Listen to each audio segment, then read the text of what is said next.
Todos conhecem o marinheiro que ganha força com espinafre. O herói dos desenhos animados, de braços hipertrofiados e âncoras tatuadas, sempre pronto para enfrentar o Bruto Brutus e salvar sua amada Olivia Palito. Para gerações de crianças, ele foi o símbolo da justiça, da coragem e da alimentação saudável. Mas a cultura pop tem uma maneira cruel de higienizar o horror. Por trás das cores vibrantes da Fleischer Studios e do humor pastelão dos anos 30, existe uma trilha de registros e documentos que sugerem que Popeye não nasceu da imaginação pura de um cartunista. Ele foi inspirado em algo muito mais real e infinitamente mais assustador. Hoje, não vamos falar do herói que você viu na TV nas manhãs de sábado.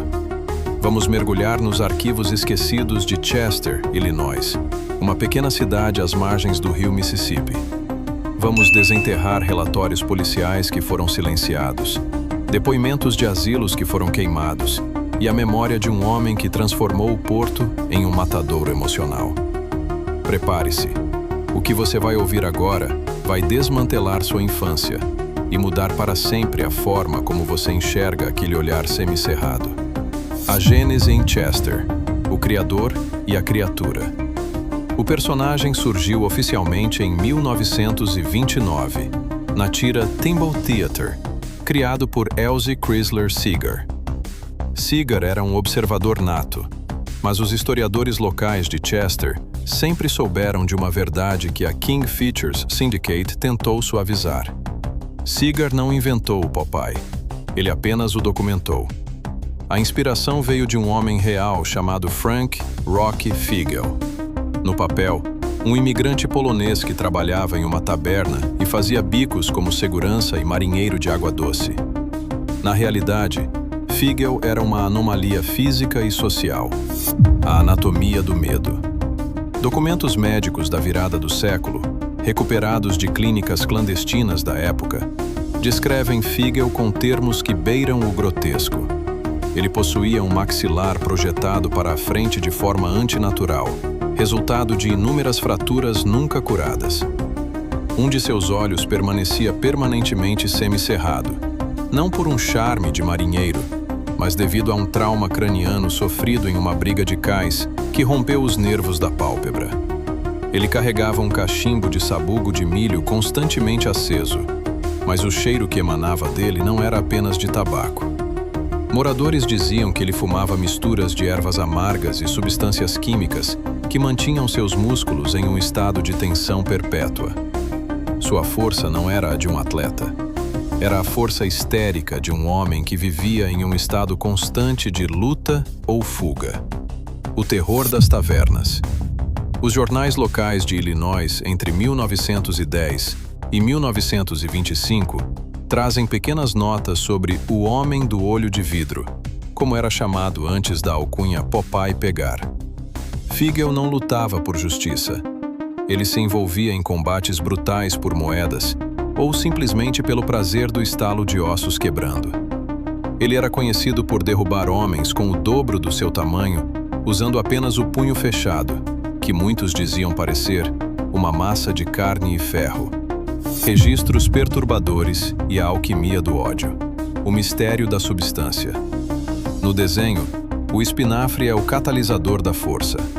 Na vida real, os arquivos policiais sugerem algo mais sombrio.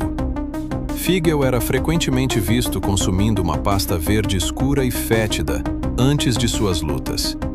Testemunhas afirmavam que ele não comia vegetais. Ele ingeria uma mistura de álcool de cereais, narcóticos primitivos e um tipo de alga tóxica colhida nas áreas mais profundas e poluídas do Mississippi.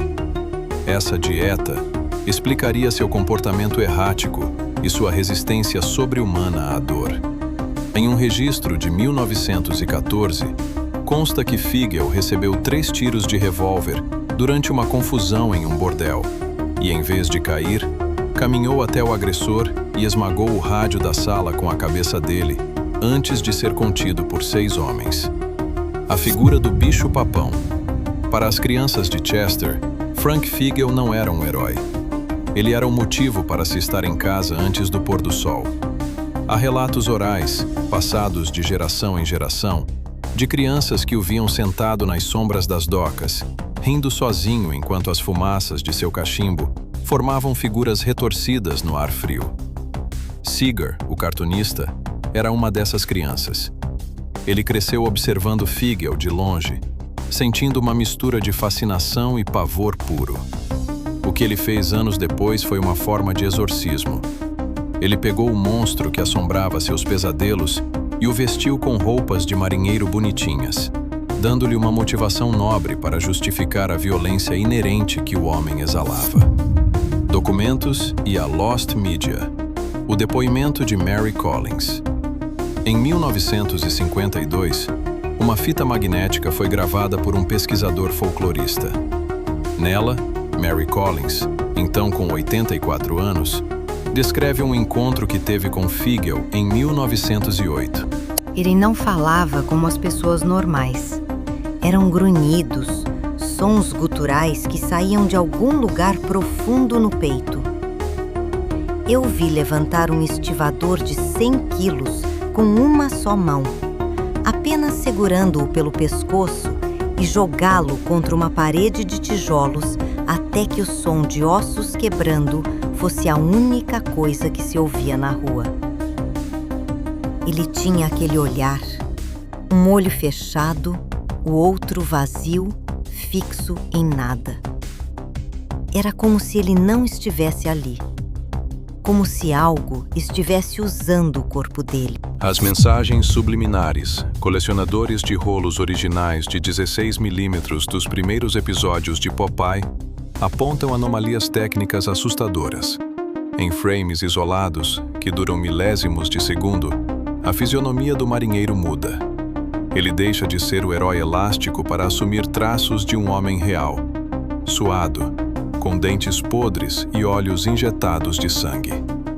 Especialistas em animação sugerem que animadores descontentes na década de 30, que conheciam a história real de Fiegel, inseriram essas imagens como um protesto silencioso contra a comercialização de um sociopata.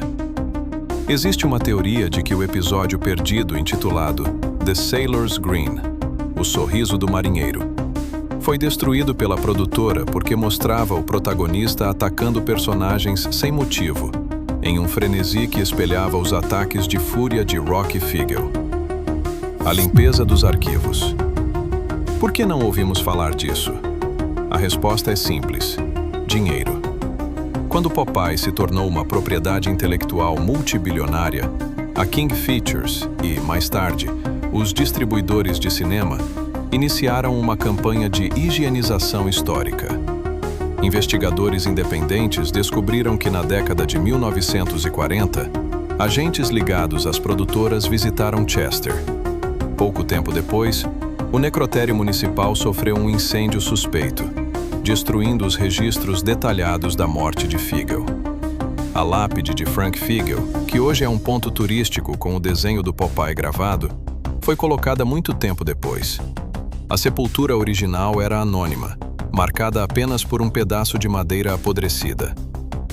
O outro lado da moeda. Alguns acreditam que admitir a inspiração em um homem violento destruiria a imagem positiva. Mas há rumores de algo pior. Documentos secretos sugerem que Fiegel não era apenas um brigão, mas fazia parte de um culto marginal de marinheiros que acreditavam em divindades antigas do rio, exigindo rituais de força e dor. O espinafre seria uma metáfora codificada para algo ritualístico, algo que a Disney e outras gigantes do entretenimento jamais poderiam permitir que fosse associado a um ícone infantil. O eco do cais. Hoje, as imagens de Frank Fiegel são raras. O que temos são fotos amareladas de um homem de olhar duro, cachimbo no canto da boca e braços desproporcionais. O Popeye que você conhece é uma máscara de carnaval. O Popeye real foi um homem que carregava o trauma, a violência e a obscuridade de uma era onde a vida valia o preço de uma caneca de rum. Ele não salvava moças em perigo. Ele era o perigo de quem as moças fugiam. Ele não lutava pela honra.